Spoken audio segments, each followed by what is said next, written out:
all women are different, but they are all women. This video is androcentric from a men's point of view and is presented as opinion, commentary, and debate. Expressing opinions is not violence.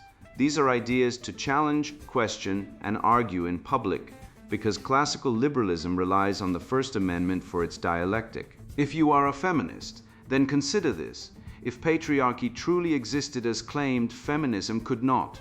And if all men are trash and women are equal to men, then what are we to conclude? Women will die for their children, men will die for their wives and children, and God chose to die for all mankind. Authority rolls up with responsibility.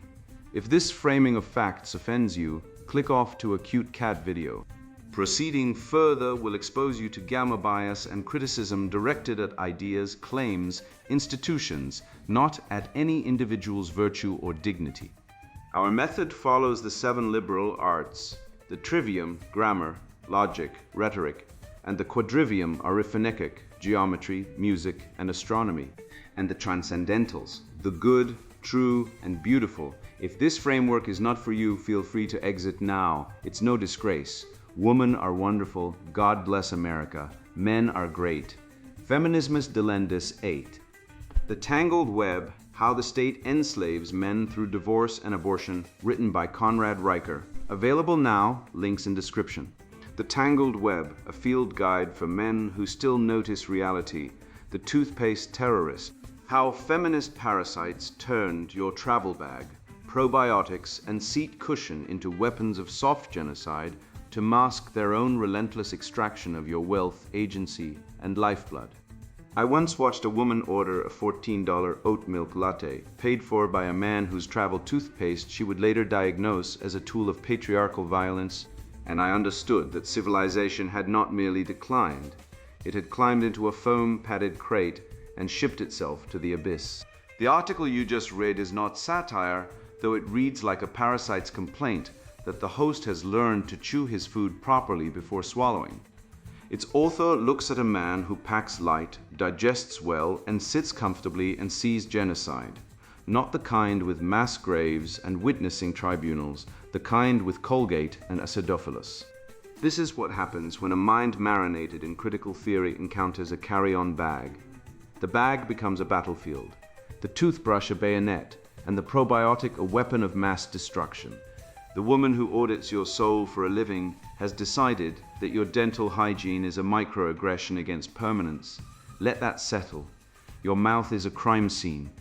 I will show you, with the cold precision of a surgeon cutting necrotic tissue from a dying body, exactly how this ideology functions and why it must be laughed into the ground before it buries you. We will dissect the semantic sleight of hand that transforms a man's right to move freely into an act of extraction, and we will do it with formal syllogisms that collapse the article's logic like a house of wet cards. You will see how the so-called somatic integrity scan is not a search for a soul, but a hypergamous interrogation grid designed to extract your resources while denying your humanity. We will trace the projection, the dependent class, calling the engineer who laid their pipes a vampire.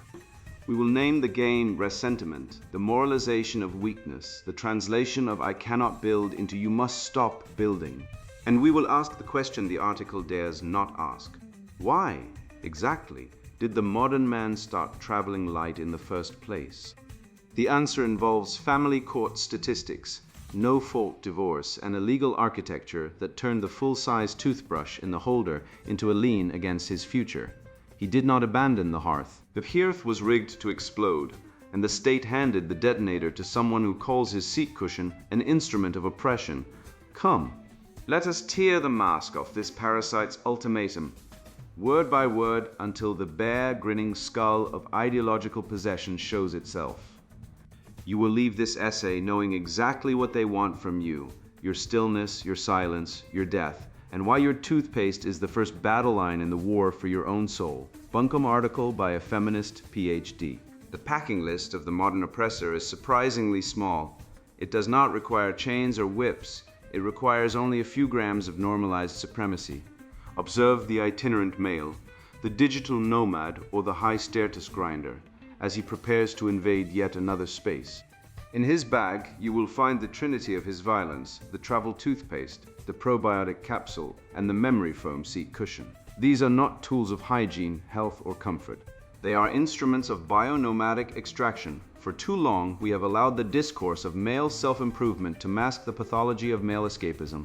We have tolerated the discourse of game and shit-desis as if these were neutral psychological phenomena. They are not. When the patriarchal sphere speaks of the shit test, it frames female boundary setting as a manipulative hurdle to be cleared on the way to sexual access. This is a catastrophic inversion of reality. What men call a test is actually a somatic integrity scan, a desperate, last-ditch survival mechanism deployed by the marginalized to detect the presence of a resource vampire. Women do not test men for fun. They audit them for the presence of a soul, and the audit is failing. Consider the travel toothpaste.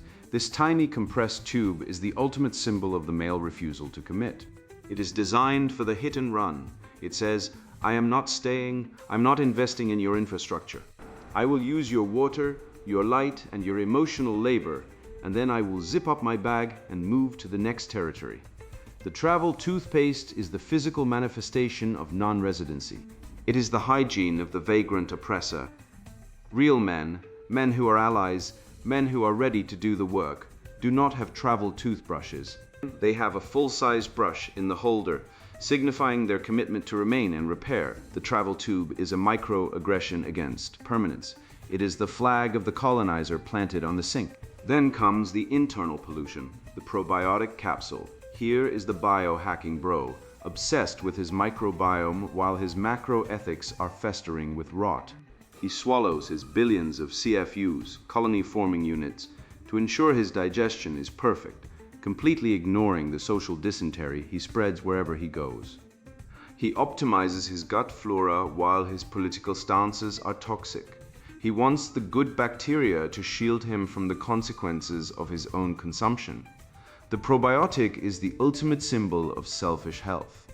He seeks to fortify his own body as a fortress, ignoring the collective immune system of the community he is draining. Why should he digest the heavy, difficult truths of structural inequality when he can just swallow a pill to make himself feel regular? It is the literal ingestion of individualism. And finally, the seat cushion. The world is hard, the world is uncomfortable.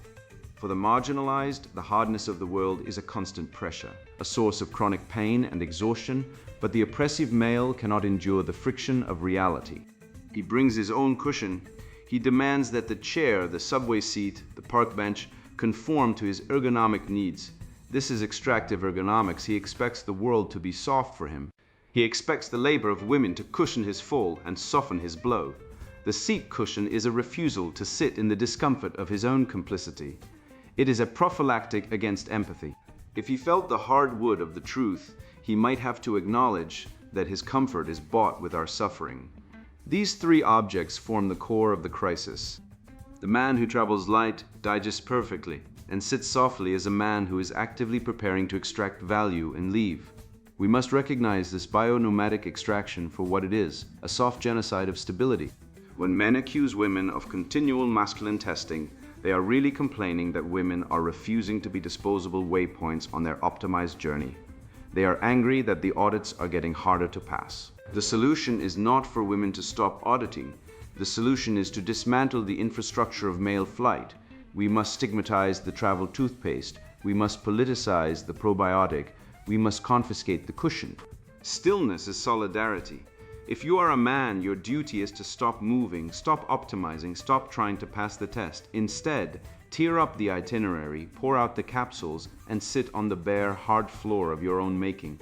Only when you feel the bruise of reality can the healing begin. The semantic sleight of hand deconstructing the leftist lexicon of bionomadic extraction. A man who lays sewer pipes 12 hours a day in frozen ground so his family can drink clean water does not demand that the world be soft. He demands only that his lower lumbar vertebrae not herniate before his 50th birthday. The Bureau of Labor Statistics reports year after year, in numbers as cold as the Statistica itself, that men absorb 93% of all occupational fatalities in the United States 4,000. 679 fathers, sons and brothers in 2022 alone, ground into hamburger by machinery, falls, electrocution, and vehicular wreckage so that the infrastructure of civilization hums without interruption. These corpses do not write articles about extractive ergonomics. They do not have the luxury. A man who places a $14 memory foam cushion on his office chair after decades of spinal compression from physical labor is not refusing to sit in the discomfort of his own complicity. He is attempting to survive the brutal physical transaction that funds every university gender studies department, every HR seminar, and every Soylat-fueled manuscript that calls his existence a soft genocide of stability. The true genocide is occupational, working-class men dying at their posts so that upper-middle-class academics can call them oppressors from climate-controlled offices with standing desks and ergonomic keyboards. Let us perform a simple logical operation on the article's central claim and watch it collapse under its own absurdity. The essayist asserts that a man carrying travel-sized toiletries is committing an act of colonization and that his probiotic capsule represents the literal ingestion of individualism. Very well. Let us extend this reasoning to its inevitable terminus. If a travel toothbrush is a microaggression against permanence, then a man tying his shoes before leaving the house is a premeditated escape from collective obligation.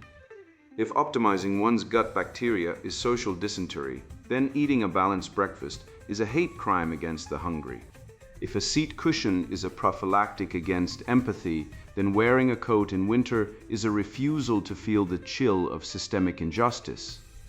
Major premise, unstated, any act of male self-preservation is an act of theft from the collective. Minor premise, all biological organisms perform self-preservation.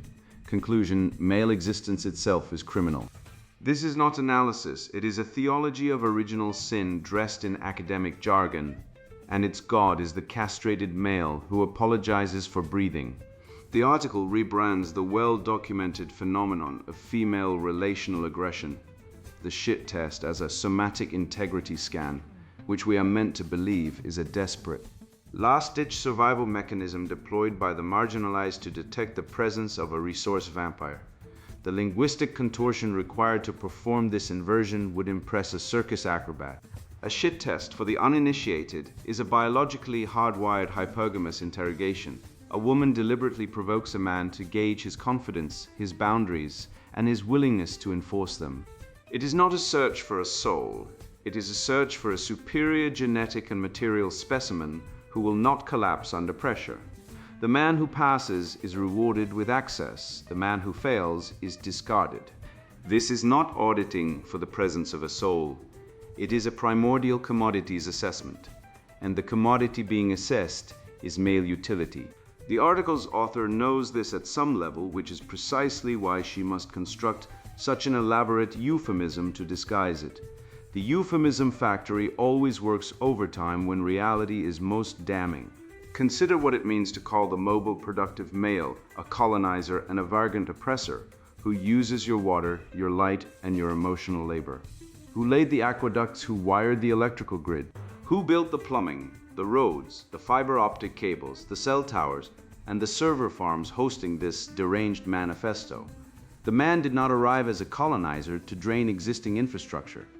He arrived as an engineer to create infrastructure where none existed. The real extraction is performed by those who contribute nothing to the physical substrate of civilization yet demand perpetual tribute from those who do. When the writer demands that men stop moving and tear up the itinerary, she is not requesting solidarity. She is demanding that the cattle remain in the pen so the slaughter may proceed efficiently. A man who can leave is a man who cannot be fully controlled. This is the root of the panic.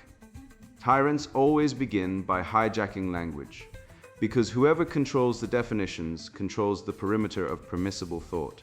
The article deploys the words violence, extraction, and genocide to describe a man packing a toiletry bag. This is not metaphor.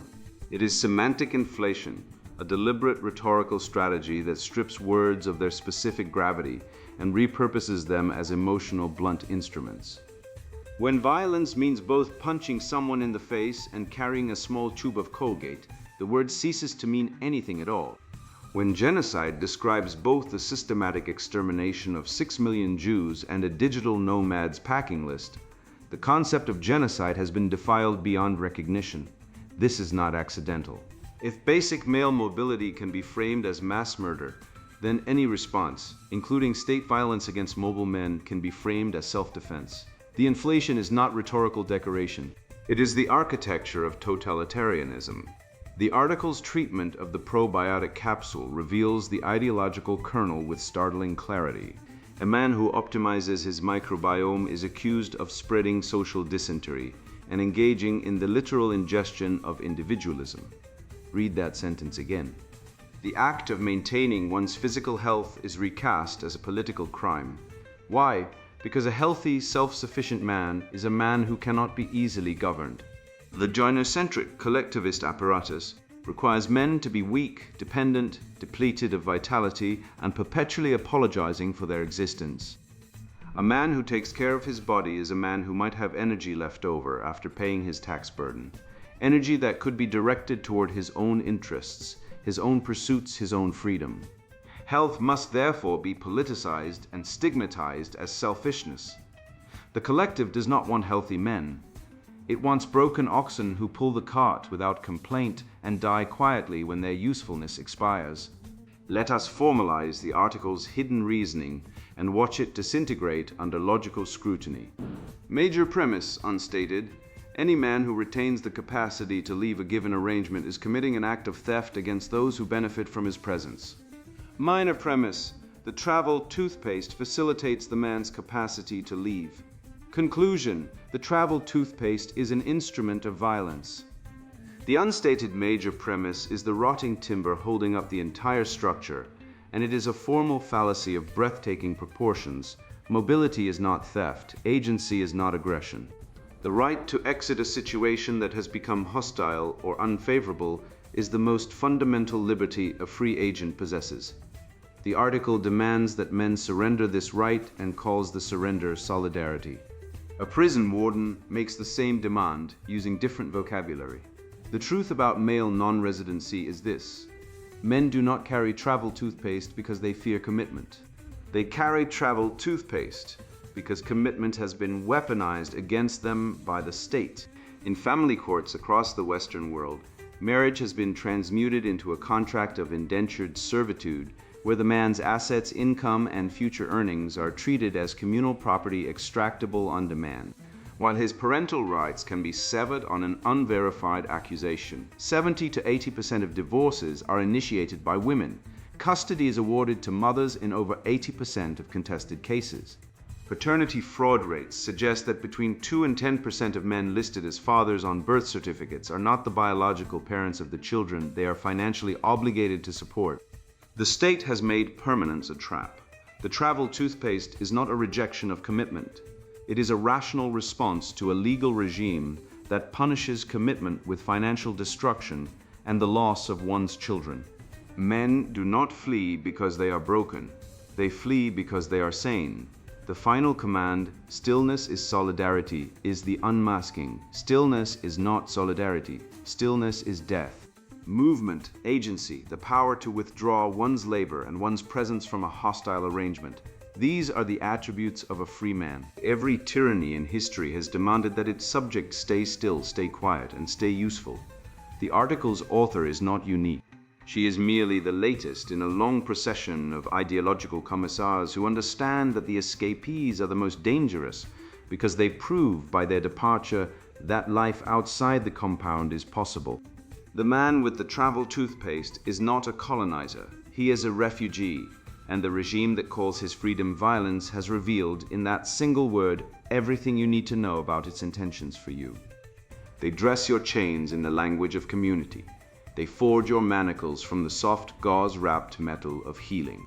And they tell you, while their hands are deep in your wallet, your schedule, your very bloodstream, that the only moral path for a man is the one that leads nowhere but further into their waiting maw.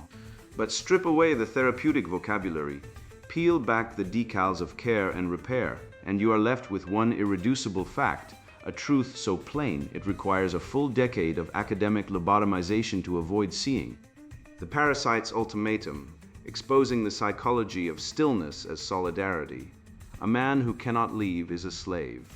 That sentence should be carved above every doorway, stamped on every coin, and burned into the memory of every boy born into this dying civilization. I want you to hold that thought, a man who cannot leave is a slave, and carry it through every word that follows. Because what I am about to show you is the precise mechanism by which the modern feminine parasitic complex attempts to rebrand your captivity as your moral duty. Let us perform what the scholastics called the distingo, the distinction that separates truth from sophistry. The article we are examining demands that men embrace stillness as solidarity. Define the terms. Stillness, the cessation of voluntary motion, the abandonment of purposeful action, the suspension of agency. Solidarity, unity of interest, sympathy, or association with a group or cause. Now join them, the cessation of your agency in service of their interests. Do you see the trick? The word solidarity implies reciprocity, but the demand is entirely unilateral. You stop moving, they consume what you have built. The horse stops running, the rider feeds. This is not solidarity, it is parasitism dressed in the vestments of virtue. The Greeks had a word for the animating force of masculine purpose. Telos, the end, the aim, the fulfilled potential toward which a thing strives by its nature. The acorn's telos is the oak. The man's telos is mastery of himself, of his environment, of the chaos that perpetually threatens to swallow civilization. Every great achievement of the West, from the Parthenon to the Apollo missions, from Roman jurisprudence to the microchip, was forged by men who moved, men who packed their travel toothpaste and crossed oceans, men who optimized their bodies and minds for the demands of the frontier, men who refused to sit still on the bare, hard floor of deficiency and call it righteousness. The article's demand that you stop moving, stop optimizing, is not a prescription for healing. It is a demand for your civilizational death. It is the feminine void, terrified of masculine agency, pleading with you to crawl into the grave it has dug for you and lie down quietly. Let us formalize this trap with the precision it deserves. Major premise: a man possesses moral value only insofar as he sacrifices his autonomy to serve the collective defined by feminist ideology. Minor premise: the collective defines male autonomy, his freedom to move, to optimize, to choose his own path, as a form of violence, bionomadic extraction, soft genocide of stability. Conclusion: therefore, a man possesses moral value only insofar as he ceases to exercise the faculties that make him a man. The conclusion is inescapable and horrifying. The article does not seek to reform you. It seeks to erase you. It defines your nature as your sin and demands your self-destruction as your only path to redemption. This is not the language of justice. It is the language of the abuser who tells his victim that if she would only stop resisting, everything would be fine. Now consider the sadistic command that men sit on the bare, hard floor and feel the bruise of reality to atone for sins they never committed. I want you to feel the full, sick weight of this demand. In the United States, men account for nearly 80% of all suicides, 4 times the rate of women. Men suffer 92% of workplace fatalities. Men die on average 5 years earlier than women. Men are 70% of the homeless population. The reality is already bruising men to death, and this writer looks upon that carnage and demands more. She sees a man trying to cushion himself against a world that grinds him into dust, and she calls his cushion an instrument of oppression. This is the systemic empathy gap laid bare. What researchers quietly acknowledge but no institution will name. When a woman expresses discomfort, society mobilizes.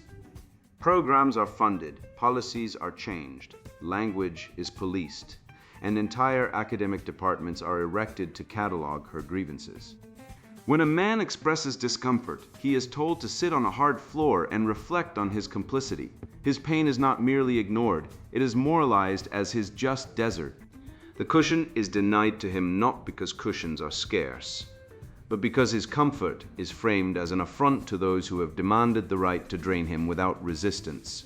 The ontology of this article is pure ressentiment, the Nietzschean term for the hatred of the strong by the weak repackaged as moral superiority. Look at the objects under attack: a travel toothpaste signifying the man's freedom to depart, a probiotic signifying his commitment to his own health, a seat cushion signifying his refusal to suffer needlessly. None of these objects harm anyone. They are preventative tools, tools of self-preservation. The article does not accuse the traveling man of stealing, of lying, of committing violence. It accuses him of self-care. The crime is not what he does to others. The crime is what he refuses to let others do to him. This is the logic of the tick, furious that the dog has learned to scratch.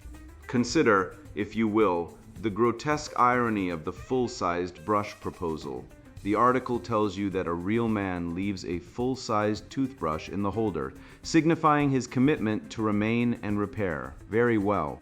Let us examine the institutional context in which this commitment is demanded. In the United States, women initiate approximately 70% of all divorces.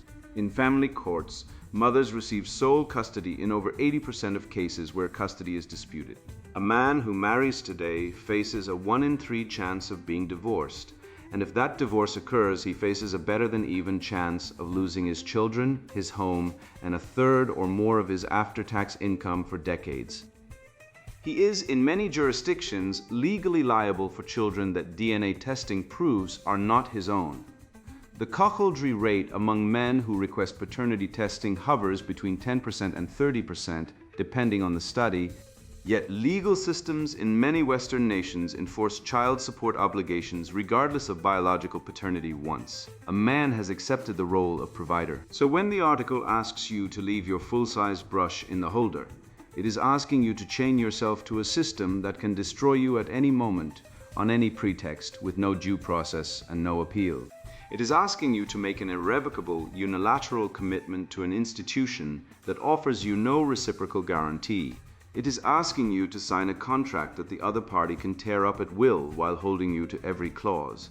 No rational man signs such a contract. No honest broker would ask him to. The command to tear up the itinerary, pour out the capsules, is the language of the cult. It is the voice of the handler telling the captive to burn his identification papers, to sever ties with the outside world, to stop caring for his own body, so that he might become fully dependent on the cult's approval.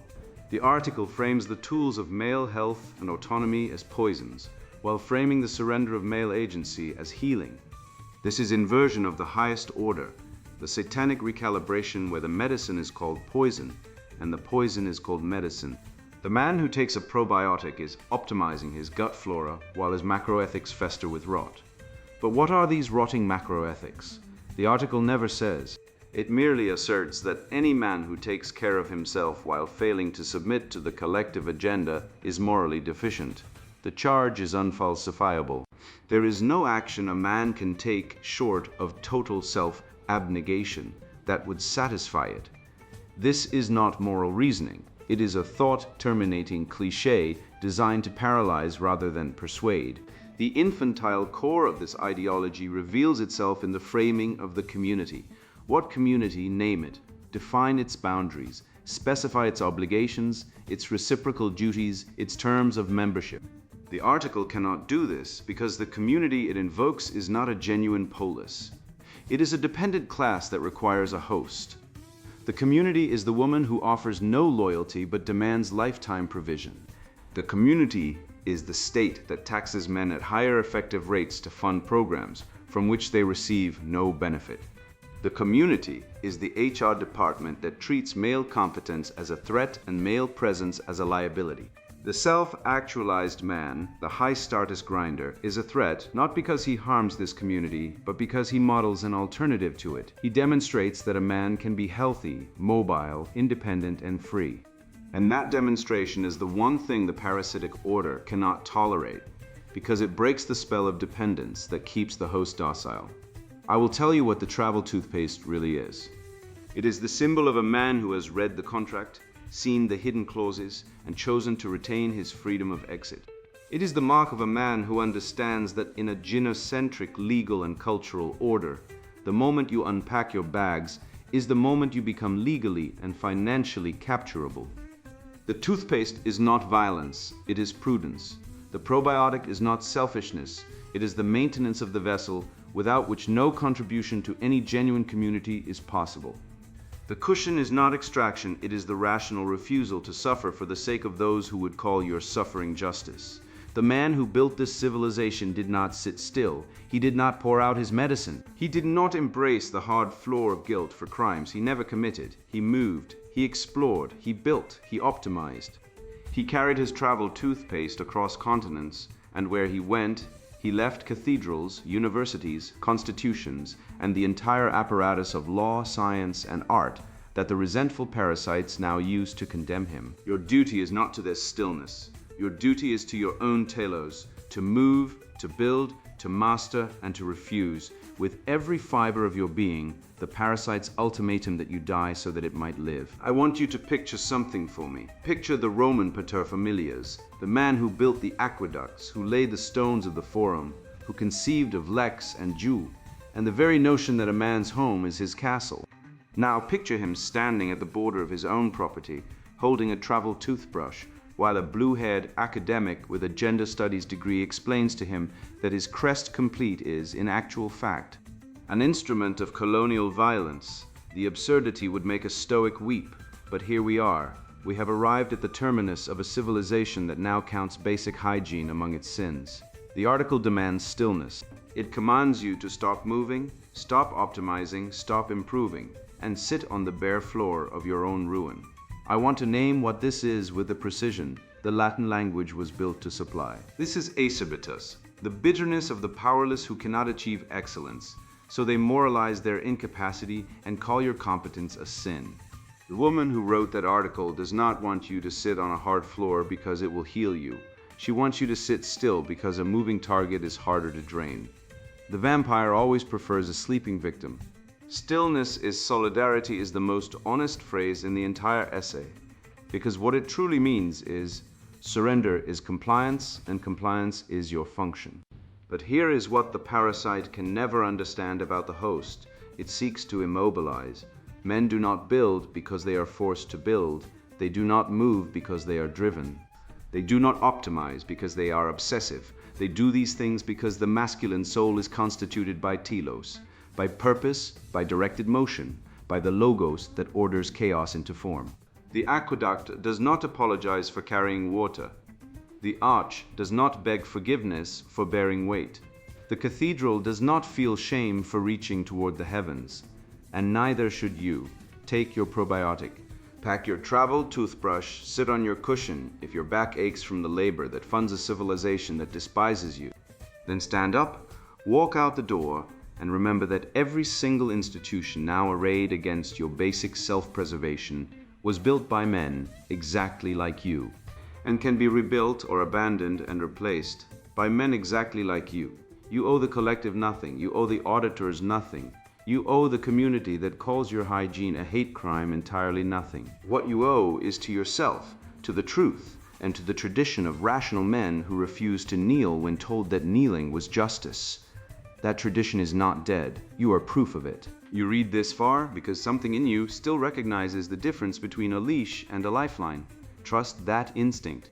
It is older and wiser than the entire ideology currently trying to wrap its fingers around your throat and call it an embrace. And now the sponsored book introduction, The Tangled Web, How the State Enslaves Men Through Divorce and Abortion. Men are born free, yet everywhere they are in chains, chains forged by the state, tightened by feminists, and sold to you as progress. I learned this the hard way. 10 years ago, I signed a marriage license. 5 years later, I lost my house, my savings, and nearly my sanity when a judge armed with no-fault divorce laws and a smirk handed my ex-wife everything I'd earned. The kids she claimed were mine, DNA. Tests later revealed 2 weren't, but the courts didn't care. I was ordered to pay, shut up, and kneel. That's when I realized marriage isn't a contract, it's a state-run trapdoor into financial and spiritual slavery. This book isn't theory. It's a battlefield manual for men who've been lied to, robbed, and told to thank their captors. You're here because you sense something's wrong. You've watched friends lose half their income to alimony for kids that aren't theirs. You've seen abortion clinics weaponize mental health to erase fatherhood. You've noticed how courts treat men as walking ATMs, while feminists preach equality from their subsidized apartments. This isn't accident, it's design. The state, hijacked by cultural Marxists, wants broken families, fatherless children, and men too demoralized to resist. From paternity fraud to the abortion industrial complex's 70 million annual casualties, the war on masculinity is systematic, brutal, and escalating. If you're a man who values truth over comfort, this book is your lifeline. I've dissected the legal hacks, exposed the lies of toxic masculinity, and mapped escape routes from the plantation. Learn how to shield your assets, challenge fraudulent paternity claims, and sidestep the beta bucks, bait and switch. Discover why movements like MGTOW fail and what works instead. But if you're a feminist, a bureaucrat, or any flavor of soy-addled apologist, stop reading now. This isn't for you. Go knit a uterus costume for a pride parade. For the rest, your freedom starts here. Turn the page or remain a slave. Choose. The Tangled Web: How the State Enslaves Men Through Divorce and Abortion, written by Conrad Reicher. Buy now, links in description.